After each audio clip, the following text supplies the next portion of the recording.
Prime Minister Mark Carney's minority Liberal government survived the first in a series of confidence votes connected to the 2025 federal budget on Thursday night.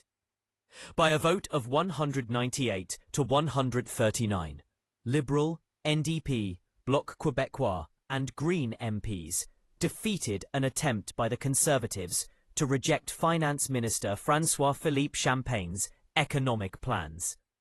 With their now defeated sub-amendment, Pierre Poilievre's Conservatives were calling on the House to reject the government's budget, as instead of presenting an affordable budget, the Tories claimed the government presented a budget that fails to consider that every dollar the Liberal government spends comes out of the pockets of Canadians in the form of higher taxes and inflation.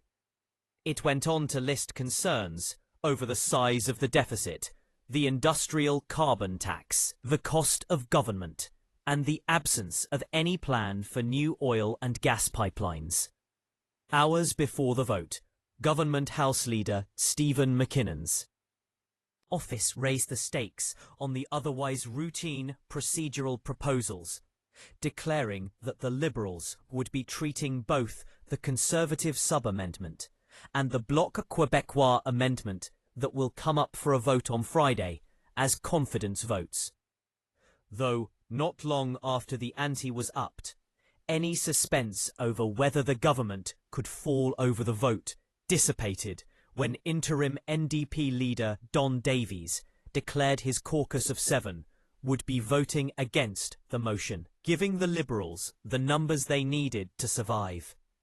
The Conservatives want massive cuts to public spending.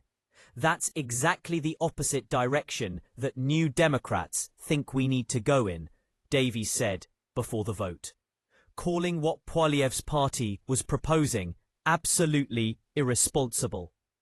Also, speaking ahead of the vote, Carney said the NDP made the right choice. It's good to see, he said. Landsman, also reacting ahead of the vote result, said what other parties decide to do is their choice. But we've been pretty clear, we can't support this budget. Typically, the first amendment to be moved and second to be voted on comes from the official opposition. However, after his Wednesday speech in response to the budget, Poilievre did not present one.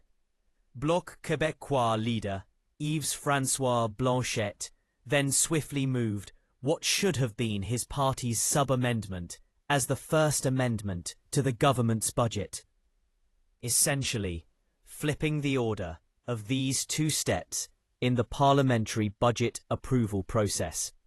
It's interesting that the Conservatives were asleep at the switch and allowed the Bloc to get the amendment in before they did. I think that speaks to disarray in the Conservative Party right now, Davies said. The Bloc amendment also calls for the House to reject the budget, stating it is harmful to Quebec, as they claim it failed to increase the indexation of the Canada Health Transfer to 6%, increase old age security, reimburse Quebecers who haven't received carbon pricing compensation, or propose concrete and effective measures to combat climate change. The Bloc proposal will come up for a rare Friday afternoon vote, and Davies said his MPs are still deciding whether to support it or side with the government again.